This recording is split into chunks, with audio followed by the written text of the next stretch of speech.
Quiv had 4 arms and the good sense to use only 2 of them when he was nervous. The other 2 he kept folded tight against his chest, which meant he was very nervous right now, because the file on his desk had been sitting there for 6 days and he had not wanted to touch it, and now the one person in the sector willing to take it was sitting across from him. Vorakas took up most of the room just by existing. That was the Thyrak way, big bones, resin hard plates running from shoulder to jaw, eyes that caught light and held it like something trapped. He was not the largest of his kind. He was, however, the most decorated. 7 sectors. 41 contracts. 0 failures. He picked up the file without asking permission. Quiv watched him read it. He watched the mercenary's eyes move across the data, the station coordinates, the crew manifest, the oxygen clock ticking down in the corner of the page. He watched Vorakas reach the end and flip back to the beginning, checking something. 2 survivors, Vorakas said. Yes. Out of 11. A reactor failure. 3 weeks ago. Vorakas set the file down. He looked at it for a moment the way a man looks at something he is deciding whether to pick up again or leave where it is. Who wants them gone? He asked. The client prefers anonymity. They all do. Quiv moved his upper left hand slightly. A nervous habit. He caught himself and pressed it back against his chest. The pay is generous, Quiv said. Given the simplicity of the work. Vorakas almost smiled. It was not a warm expression on a Thyrak face. Generous pay for a simple job, he said. That combination should bother me more than it does. It should, Quiv said. He had not meant to say that out loud. Vorakas looked at him. Really looked, the kind of look that had ended negotiations and started worse things. Quiv held very still. I would not take this one, Quiv said. He owed the mercenary that much. He had said it quietly, like a man dropping something small and fragile, hoping it would land somewhere useful. Vorakas picked up the file again. He tapped the edge of it against Quiv's desk, once, the sound sharp in the small room. I appreciate the concern, he said, and did not mean it, and they both knew it. He left with the file tucked under one arm. Quiv sat alone in his office for a while. Then he opened the bottom drawer of his desk, the one he did not label, and looked at the 3 other files already inside it. All human contracts. All returned. None of them came back with explanations. 2 of them came back with the mercenaries who'd taken them, which was already unusual. One of those mercenaries had not said a single word upon return. He had simply placed the file on Quiv's desk, turned around, and left the broker station on the first available transport out of the sector. Quiv closed the drawer. He told himself Vorakas was different. 41 contracts. He told himself the file was just a file. He did not entirely believe either of those things, but he was a broker, not a guardian, and the commission had already cleared. The Bleak Patience was a good ship for what it was, fast, quiet, built for single-operator runs into ugly corners of space. Vorakas had owned it for 9 years, which in the mercenary trade meant it had seen enough that the walls had absorbed a kind of attitude. It ran slightly warmer than it should. The navigation system occasionally suggested routes that were longer but less populated. He had never reprogrammed it. He appreciated the instinct. He read the file twice more on the transit to the Cauldron Belt. Relay Post Kestrel, 7. A logistics hub, decommissioned 3 years prior, briefly reactivated under a short-term contract to monitor debris movement through the belt. Crew of 11 assigned. Standard rotation. The reactor incident, and the file was thin on what exactly the incident had been, had killed 9 of them inside an hour.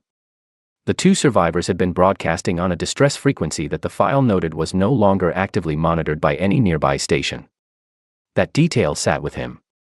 Not actively monitored. Meaning the signals had been going out for 3 weeks into silence. Meaning whoever filed for the frequency to be delisted had done so at a very specific time. He noted it.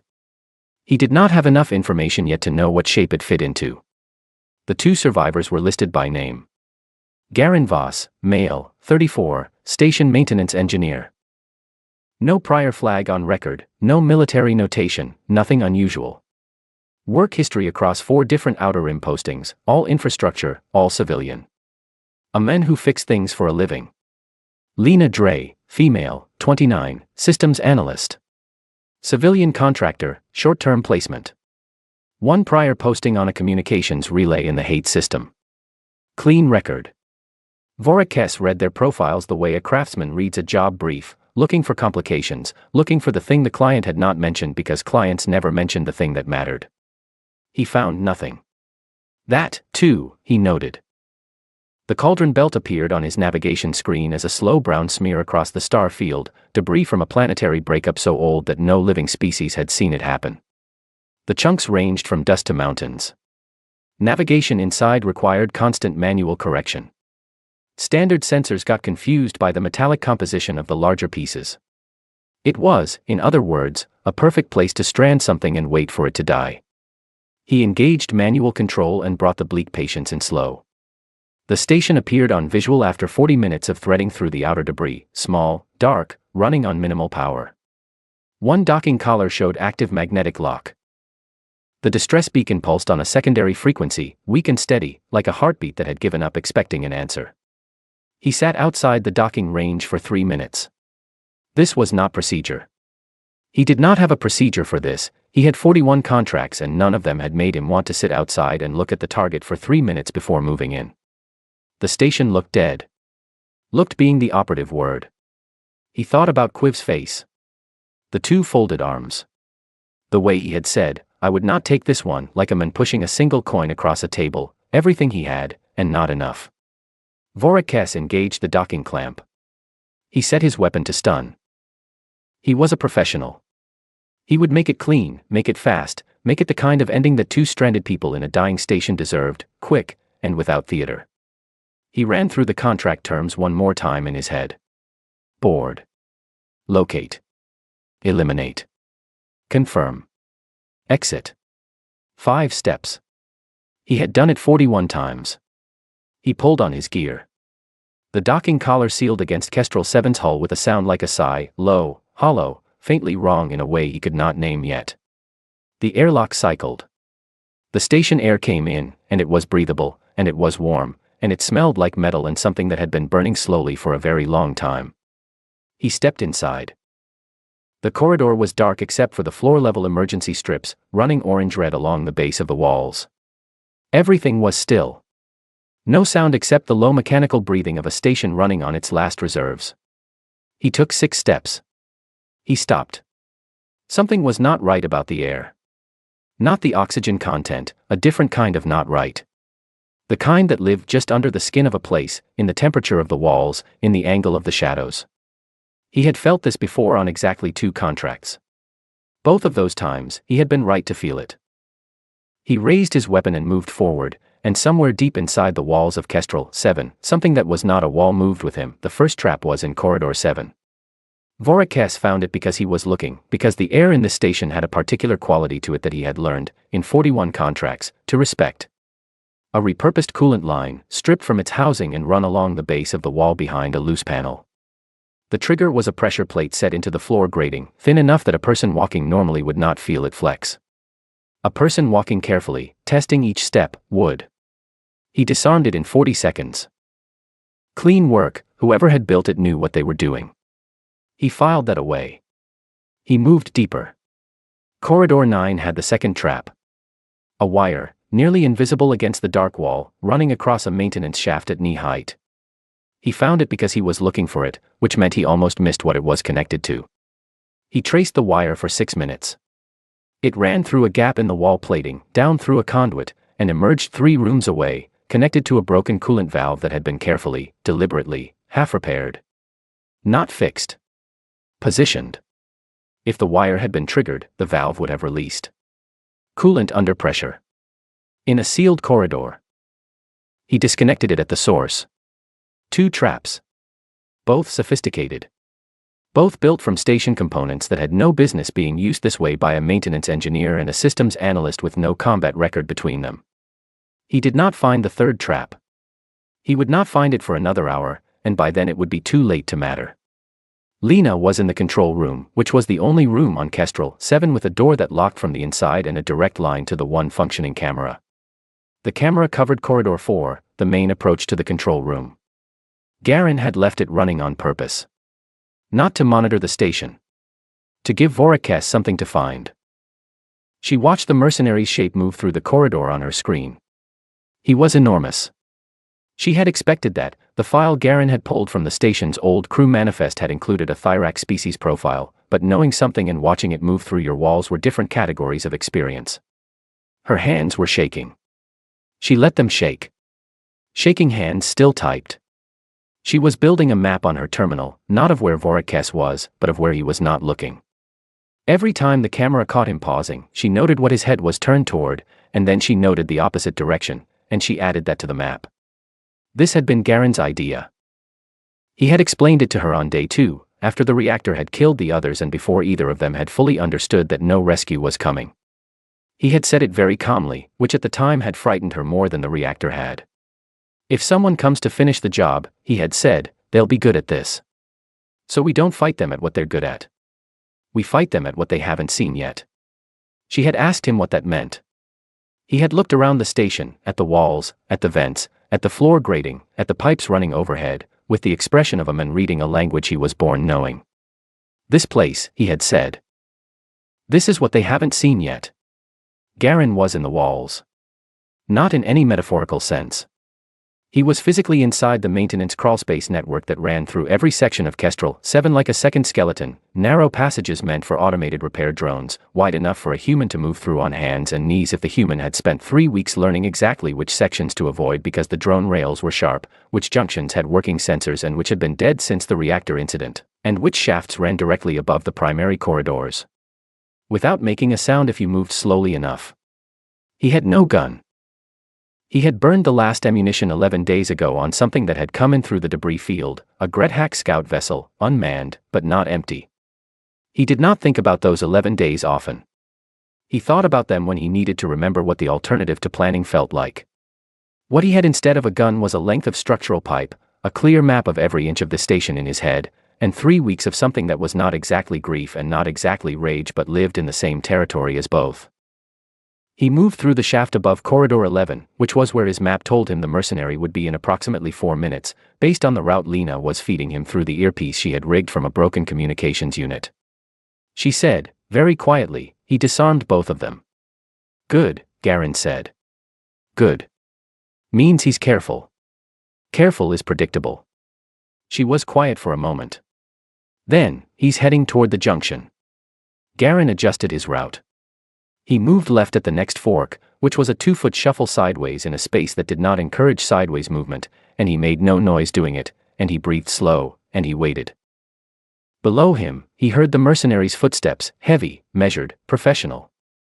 The footsteps of a being who was very good at not being heard and was not currently worried about being heard because he had found 2 traps and disarmed them and believed the inventory was closed. The 3rd trap was not a trap, exactly. It was more of an arrangement. Vorakes reached the control room corridor. The door at the end was closed. He could see light under it, the faint blue of active terminals. He could see, on the one functioning camera mounted in the upper corner of the corridor, that it was pointed directly at him. The camera was not hidden. It was not pretending to be anything other than what it was. Someone was watching him walk toward that door.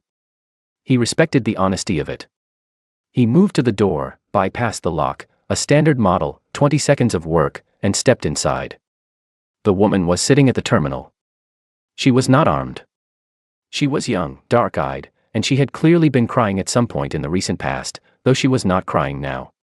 Now she was looking at him with an expression that he had seen on exactly 2 other living beings in his career. Both of those beings had known something he did not. He scanned the room. One exit, the door he had come through. No other cover. No weapons visible. He looked at her. She looked at him. She smiled. It was not a relieved smile. It was not a frightened smile. It was the smile of someone who had just finished doing something and was now waiting to see if it worked. He looked down. The floor panel was not a floor panel. It was a maintenance access hatch with its magnetic fasteners removed, balanced in place, covered with a section of floor mat that matched the surrounding material well enough that he had walked over it and registered it as solid ground. He registered it now. The panel dropped. 12 feet. Drainage bay. He hit hard, Thyrax bones could take it, and he had taken worse, but the impact was enough to jar his weapon loose, and the weapon slid across the bay floor and stopped against the far wall, and by the time he was upright and oriented, there was a man standing in the bay with him. The man was not large. He was average height, broad through the shoulders, with a scar across his left hand and the expression of someone who had already calculated every way this could go and had preferences about only one of them. He was holding a piece of structural pipe. Vorakas had fought larger opponents than this. He had fought faster ones, better armed ones who had ambushed him in worse conditions. He brought everything he had, 41 contracts of professional violence, and brought it to bear in that drainage bay, because a professional does not stop being a professional because the floor dropped. What happened in the next 4 minutes was not something Vorakas would describe to anyone, because describing it would require him to explain things about himself that he had not yet fully processed. What he would say, later, to the only person who asked, was this: the man with the pipe did not fight like a man trying to win. He fought like a man who had already decided to survive, which was a different thing entirely, and harder to account for. He was alive when it ended. He was on the floor of the drainage bay, one shoulder not working correctly, breathing in a way that required concentration, and the man was standing over him, holding the pipe at his side, not raising it. Looking at him. Just looking. "Don't come back," Garin said. He said it the way a person says something they have already stopped hoping for, flat, final, a door closing on an empty room. Then he stepped back. He let the mercenary live. That was, Vorakas would think later, in the long quiet of the bleak patience while he sat and did not move and processed the fact that he was still breathing, that was the part that stayed with him longest. Not the fight. The aftermath. The way the men had looked at him and made a choice and then simply moved on, as though Vorakas was a problem that had been handled and filed and was no longer worth additional attention. He had never been filed before. It was a remarkable and terrible feeling. There is a particular kind of professional pride that functions like armor. It is not arrogance, arrogance is loud, and this is quiet. It is the accumulated weight of doing a thing well, for a long time, without failing. Vorakas wore it the way he wore his resin plates, so naturally that he had stopped noticing it. He noticed it now because it was gone, and the absence of it was cold. He sat against the wall of the drainage bay for longer than he should have. Not because he was unable to move, the shoulder was bad but manageable, and his legs had taken nothing serious, but because his mind was doing something it almost never did. It was reviewing. Going back through the last 2 hours, step by step, looking for the place where it had gone wrong. The problem was there was northwest one place. That was the thing his mind kept returning to, pacing around like a creature circling a fire it cannot explain. Every individual decision he had made was correct. He had found the first trap. He had traced the second. He had approached the control room cautiously and scanned it fully before entering. He had responded to the floor drop with speed and force and everything he had. None of those things had been mistakes. They had all been the right responses to the wrong game. He had been playing a contract. The men with the pipe had been playing something that did not have a name in any tactical language Vorakas knew, something that lived between preparation and desperation, that looked like planning but ran on grief, that had taken a dying station and 3 weeks of silence and turned them into a kind of geometry he had walked directly into without seeing it at all. He pushed himself upright. He retrieved his weapon from the far wall. He did not fire it. He walked back to his ship. In the control room, Lena was still sitting at the terminal. Garin came in through the maintenance hatch in the floor, the real one, at the back of the room, which she had watched him install access handles into on day 4, working with the careful focus of a man who was building something important and wanted it done right. He pulled himself up, stood, and set the pipe against the wall with that same deliberate care. He looked at her. "He's going back to his ship," she said. She had the corridor camera back on her screen. Garin nodded. "Is it over?" she asked. He did not answer immediately. He crossed to the terminal and looked at the camera feed himself, watching the mercenary's shape move through the corridor, slower than before, but moving, which meant alive, which was what he had decided on in the drainage bay and was not second-guessing now. "No," he said. "But this part is." She knew what he meant. She had been thinking about it since the floor panel dropped, since the moment she had smiled at the mercenary and felt the smile happen on her face like something separate from her, something that had been trained into her by 6 weeks of being the only person on this station who knew anything about the systems, who had kept the power routed and the air cycling and the camera running while Garin had been in the walls building the geometry. The smile had happened because she had been ready for this moment. Now the moment was over, and the next one was starting, and the next one was harder because it required talking instead of building. I found the source, she said. Of the frequency block. Garen turned from the camera. Counselor Det, she said. The delisting request came from his office 6 days before the reactor incident. I've been tracing the relay logs since day 12. I wanted to be sure before I told you. Garen was quiet. It was not an accident, she said. Saying it out loud, to a person, for the first time, after 2 weeks of sitting with it alone in the data, it landed differently than she had expected. Heavier. More specific. I know, Garen said. She looked at him. How long have you known? Since day 5. He sat down across from her, leaning forward with his forearms on the terminal desk. Old Olu found something in the relay logs. Before. He mentioned it once, in passing, the way he mentioned things he wasn't sure about yet. He didn't get the chance to be sure. Neither of them said anything for a moment. Old Olu, who had been the kind of captain who knocked before entering any room that wasn't the bridge, who had kept a photograph of his daughter on the wall of his quarters with the kind of uncomplicated pride that made people around him want to be better. Old Olu, who had been in the reactor room when it went. The grief sat in the room between them, familiar and quiet. They had been living with it long enough that it had stopped being sharp. It was just there now, like the hum of the remaining power systems, present, constant, part of the air. We need the mercenary ship, Garen said. Lena blinked. Excuse me. Ours is gone. His is docked. He'll either use it to leave, or we use it to leave. He looked at her steadily. I'd rather it be us. He's armed. So is the station. She thought about that. She thought about the 2 months she had spent in her prior posting on the hate relay, working 16-hour shifts in a room the size of a closet, learning the communications infrastructure of 3 sectors because there was nothing else to do and she had always been better at systems than at people. She thought about how those 2 months had felt entirely useless until the moment they had not been. There's one thing the station can do that he hasn't seen yet, she said. Garen waited. The primary communications array, she said. It's been running on backup power. I've been holding it in reserve because I didn't know what we'd need it for. She pulled up a schematic on her terminal. It has a broadcast range of 11 sectors. Emergency bandwidth. The kind that cuts through everything. You want to broadcast to someone. I want to broadcast to everyone, she said. Specifically, I want to broadcast what I found in those relay logs. Counselor Det's office, the delisting request, the timing. All of it. Let the right people find the right pieces. Garen looked at the schematic. Then at her. If we do that before we leave, Det knows we've done it. He sends someone else. If we do it after we leave, we're on a ship registered to a mercenary who was contracted to kill us, with no documentation of what we found, and no reason for anyone to believe us when we get wherever we're going. She was right. He could see that she was right by the shape of the problem, the way the variables lined up. It was the same way he had looked at the station's components and seen, not pipes and panels, but a weapon. We do it together, he said. I'll deal with the mercenary. You prep the broadcast. And if he fights back? If he gets to his ship before you reach him? Garen stood. He picked up the pipe. He's already been in this station for 2 hours, he said.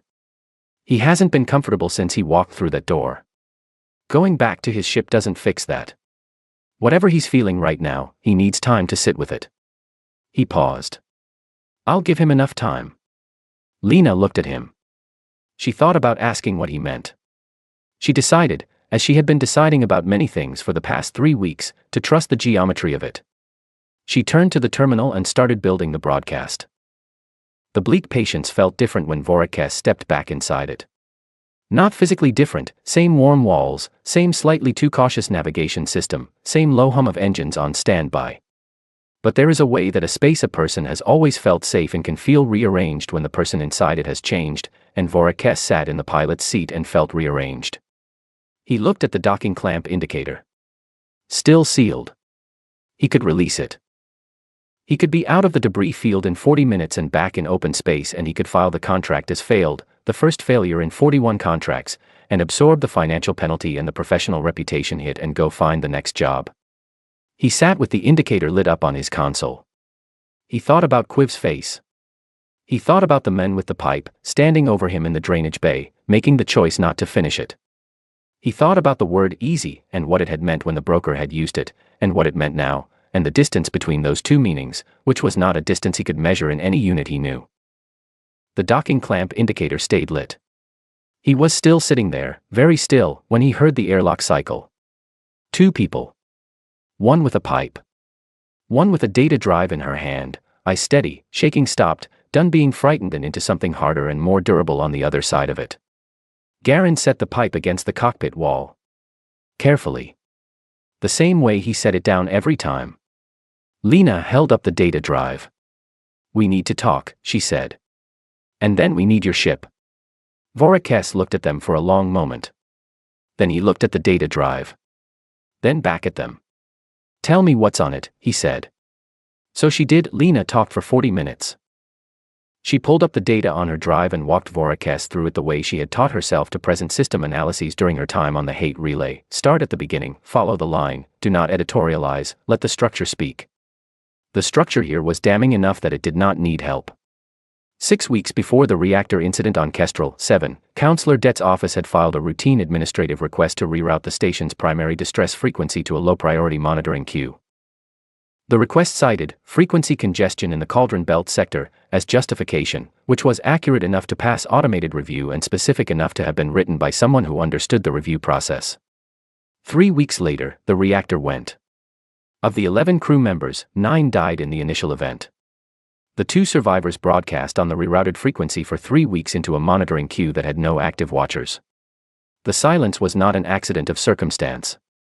It was an outcome that had been prepared for. What Det had not prepared for was a systems analyst who had spent her career learning exactly how relay infrastructure worked, and who had nothing to do for 3 weeks on a dying station except trace every data thread available to her until she found the one that connected the queue rerouting to the timing of the incident to the name at the bottom of the administrative request. Vorakes listened. He did not interrupt.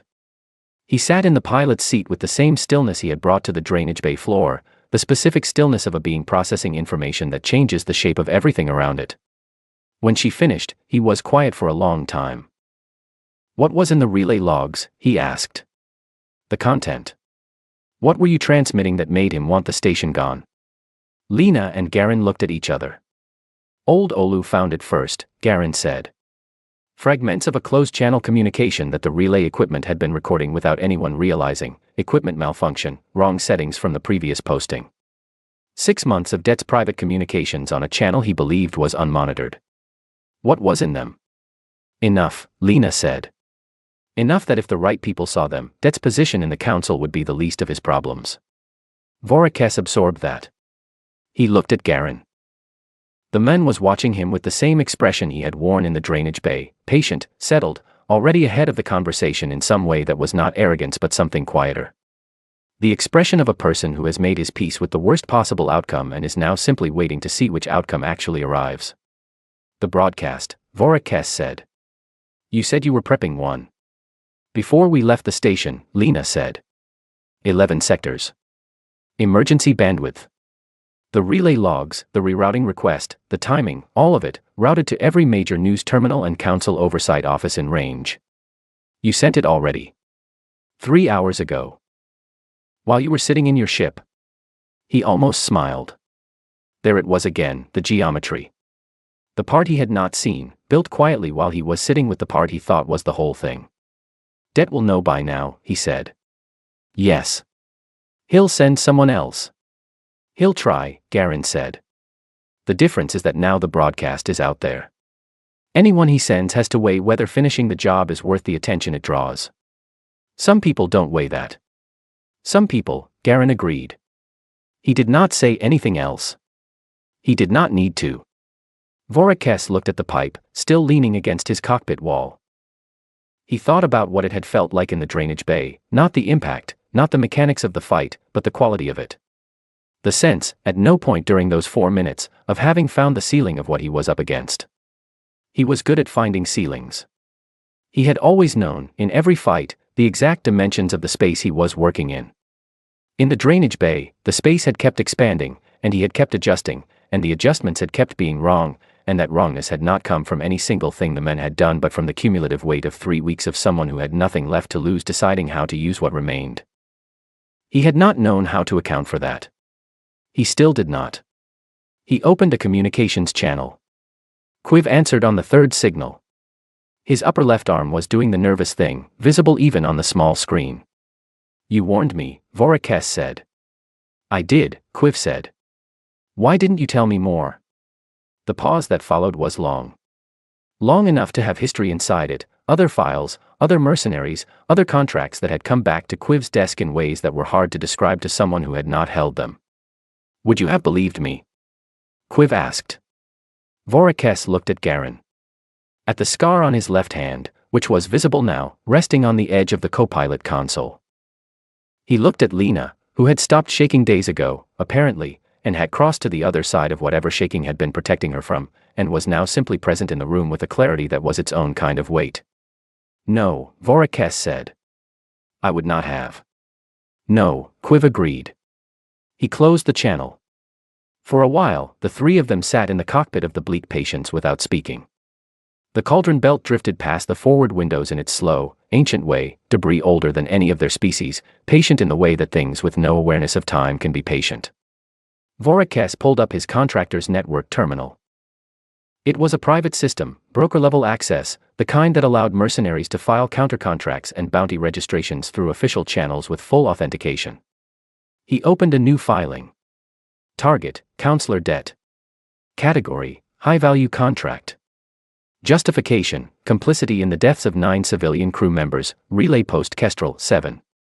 Supporting documentation attached, and he pulled from Lena's data drive and attached everything. Fee, waived. He submitted it. Lena watched him do this. She said, quietly, "You don't have to do that." "I took a contract against you," he said. "The filing is how I correct the record." She thought about pressing the point. She decided against it. Some things were best received without argument. Garen was looking out the forward window. The belt moved. Somewhere inside it, Kestrel 7 was still out there, still dark, still drifting, still carrying the weight of what had happened inside it. He thought about old Olu's photograph. Whether it was still on the wall of the quarters, or whether the reactor had taken it too. He thought about the 9 who had not made it out. He thought about the 3 weeks inside the walls, building the geometry, not knowing if anyone would ever come to walk into it. 3 weeks of working in case it mattered, without knowing if it would. It had mattered. He was not sure what to do with that yet. He suspected it would take time. "Where are you going?" Vorakes asked. Not to both of them. To Garen specifically. Garen looked at him. "Away from here. There are transit hubs in the midrim. I can drop you at the closest one. From there you can arrange your own transport." Garen nodded. "The pipe stays on my ship," Vorakes said. Something crossed Garen's face. Not quite a smile. "Close." "Keep it," he said. Vorakes looked at the pipe for a moment. Then he disengaged the docking clamp, brought the bleak Patience around, and pointed her nose toward the edge of the belt and the open space beyond it. He did not ask about the scar on Garen's hand. He thought about asking. He decided it was not his to know, that some things were information and some things were weight, and the weight was not his to carry. He had enough of his own. He flew them out of the belt without speaking, and the debris fell away behind them, and the stars opened up ahead, and in the broker networks of 7 sectors, a counter-contract began its slow spread through the system, the kind that accumulates authentication and corroboration and institutional notice the way a fire accumulates fuel, quietly at first and then all at once. Counselor Det received the notification of its filing 6 hours later, in his private office, on a secure terminal that was, as it happened, the same one he had used to file the frequency rerouting request. He sat with the notification for a long time. He thought about the file he had sent to Quiv. About Vorakes, 41 contracts, 0 failures. About the word easy and what it had meant when he chose this approach, and what it meant now. The distance between those two meanings was not measurable in any unit he knew either. He called his legal advisor. It did not help. 3 months later, the file came back. Quiv had not been watching for it specifically. He had been doing what he always did, reviewing contracts, processing fees, managing the quiet flow of work that kept his broker station functioning and kept him in a profession that he had chosen young and had not yet found a sufficient reason to leave. He was good at it. The brokerage side suited him. He liked information, liked the architecture of a deal, liked the particular satisfaction of matching a contract to a contractor with the precision of a key finding its lock. He liked it less when the locks were human. He had known this about himself for a while. The drawer in the bottom of his desk had made it concrete. The file that came back that morning was flagged under a young Thyrax registration, newly licensed, good credentials for his age, 2 completed contracts in his first 6 months of active work. The kind of mercenary who was very good and very aware of being very good, which was not the same thing as being experienced. Quiv had sent the file to him 3 days ago after it sat on his desk for 2 weeks with no other takers. He had said what he always said. He had not expected it to come back this fast. The young mercenary had returned it without message, without explanation, without even a formal contract decline notation. Just the file, back on Quiv's desk, with the same careful gentleness that he had come to recognize, the particular way that a hand sets something down when the hand has understood something the mind is still catching up to. 22 minutes from receipt to return. Quiv noted the timestamp. He sat with it for a moment. Then he opened the bottom drawer of his desk, the one with no label on the outside, and placed the file inside, next to the others. He counted them. 7 now. What had made the young Thyrax return the file in 22 minutes was not a story that traveled easily. It was easier, in most tellings, to say simply that the footage existed and leave the rest to the listener's imagination, which in Quiv's experience was almost always more efficient than description. The footage was 22 seconds long. It had come through the Mercenary Network's open channel 3 months ago, routed from the bleak patients through 9 relay points, a path that Vorakes had designed specifically to make the source untraceable without making the content unavailable. Anyone on the network could receive it. No one could pull it back. It showed the drainage bay on Kestrel 7. Emergency strip lighting. 2 figures. One Thyrax, large, plated, professionally capable, with 41 contracts behind him, and one human male with a piece of pipe and an expression that the camera caught at an angle, partial, but enough. The footage did not show the beginning of the encounter. It did not show how the Thyrax had gotten to the floor of the drainage bay, or what sequence of events had led to the position the 2 figures were in when the recording began. It showed only the last 22 seconds, which was the part where things had already been decided and what remained was only the aftermath of that decision. It showed the human looking at the Thyrax on the floor. Looking at him for a long time. Making a choice. And then stepping back, and moving on, as though the problem had been handled and filed and was no longer worth additional attention. 22 seconds. No narration. No context. The network had been passing it around for 3 months, and in that time it had accumulated a particular kind of silence around it, the silence that forms when a community encounters something it does not have language for yet. Mercenaries were, as a professional category, not given to speechlessness. They had language for most things. Violence had vocabulary. Strategy had vocabulary. Loss had vocabulary. What the footage showed did not have vocabulary. It showed a man who had won and had not needed to prove it. That was the thing that kept coming up in the few conversations that did happen about the footage, in the quieter corners of broker stations where veterans talked to other veterans about the things that their work had shown them over the years. The winning was not the disturbing part. Winning happened. The disturbing part was the aftermath, the way the human had stepped back with the specific, settled quality of a person who had already moved on internally before the external situation had resolved. The economy of it. The lack of theater. He was done before it was over, one veteran had said, to no one in particular, looking at his food. Nobody had disagreed. Vorakes read the contract return notification on a midrim station while eating a meal that cost too much and tasted like nothing in particular. He noted the timestamp. 22 minutes. He put his utensil down and looked at the notification for a while. He had been on the station for 6 weeks. He had taken no contracts in that time, which was unprecedented in his professional history and which he had not announced or explained to anyone. He had simply stopped, the way a person stops doing something when the doing of it requires a certain set of assumptions that no longer hold. He had needed time to rebuild the assumptions. He was not finished yet. He thought about the footage. He had been the one to send it. That had surprised him, that impulse, on the second night aboard the Bleak Patience after dropping Garen and Lena at the transit hub, to edit the drainage bay recording down to those 22 seconds and route it through the network. He was not a sentimental being. He did not have a history of making gestures. He had sat with the impulse for an hour before following it. He had concluded, eventually, that it was not sentiment. It was correction. The Mercenary network operated on information, and it had been operating with incorrect information about human targets for a long time, and he was in a position to correct that, and so he had. He picked up his utensil. He finished the meal. He thought about the drawer in Quiv's desk. He had heard about it secondhand, from a Selthery contact who worked adjacent to brokerage logistics. 7 files now. All human contracts. All returned. The drawer did not have a label, but the contact had mentioned that Quiv kept it locked and handled it differently from his other filing, carefully, quietly, with the attentiveness that a person gives to something they consider important. He thought about what the drawer represented, accumulated file by file, contract by contract, across however many months and years it had been growing. A lesson. Not announced. Not authored. Just the thing that kept happening until people started to notice the shape of it. On a mid-rim transit liner, 2 standard weeks out from the Cauldron Belt, Garen Voss sat across a folding table from Lena Dre, eating something the liner's kitchen called a protein bowl, which was accurate in the nutritional sense and generous in every other. The liner was not a good ship. It was slow and crowded, and the recycled air had a quality to it that Lena described, once, as someone else's afternoon.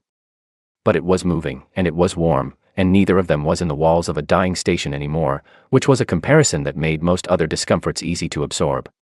They did not talk about Kestrel 7 directly. They had not talked about it directly since the Bleak Patience.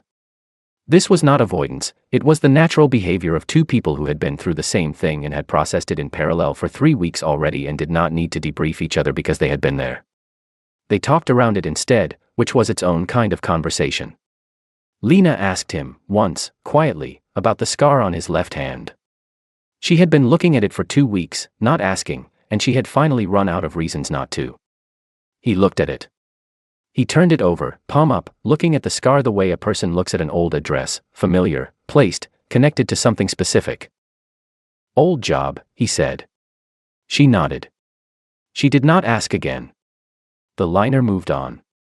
The stars outside the port window were different from the stars inside the belt, more of them, more accessible, not blocked by drifting debris and interference. She watched them for a while. She thought about the broadcast. About the relay logs spreading through 11 sectors, finding their way into the right terminals and the right offices and the right eyes. She had filed a formal testimony notification before leaving the station, time-stamped and routed through the same emergency bandwidth, so there was a record of when and where and by whom the information had been sent. She had done this carefully, the way she did everything, because careful was the only tool she had, and she had learned in 3 weeks that the right tool, applied with precision, was enough. She did not know what would happen to Det. She expected it to be unpleasant for him and prolonged, which was approximately the right outcome, and she had done what she could to ensure it and was now handing it to the systems that existed for exactly this purpose, because she was a systems analyst and she understood the difference between the work she was built for and the work that was someone else's to carry. She was very tired. The good kind, the kind that has weight in it because the weight was earned. Garen finished his food. He pushed the tray aside and looked out the window at the stars.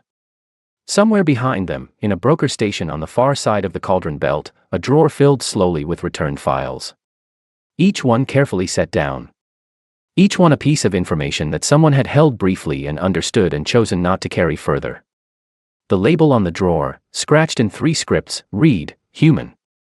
In 7 sectors, the footage circulated. In council oversight offices, documentation arrived and began its slow institutional progress toward consequence. In the Mercenary network, contracts sat unclaimed and came back untouched, and the pattern accumulated the way all true things accumulate, without announcement, without fanfare, simply by being true often enough that the shape of it became impossible to ignore. The galaxy learned the way it always did. One close call at a time. Garen looked at his hand. He closed it. He put it on the table. "What are you going to do?" Lena asked. "When we get there." He thought about it. He had been thinking about it, in the way that a person thinks about things they are not ready to decide yet, not planning, just letting the question be present until the answer arrived on its own. Find work, he said. Something that needs fixing. She looked at him. She thought about saying something about the drainage bay, about what she had watched on the camera, about the 22 seconds at the end that had told her more about who he was than 3 weeks of proximity had. She decided against it. Some things were not hers to name. There's always something that needs fixing, she said. Yeah, he said. The liner moved on. The stars outside were very clear. Neither of them said anything else, and the silence between them was the comfortable kind, the kind built from having been through something real together and come out the other side, not unaffected, but intact. The kind that does not need to be filled.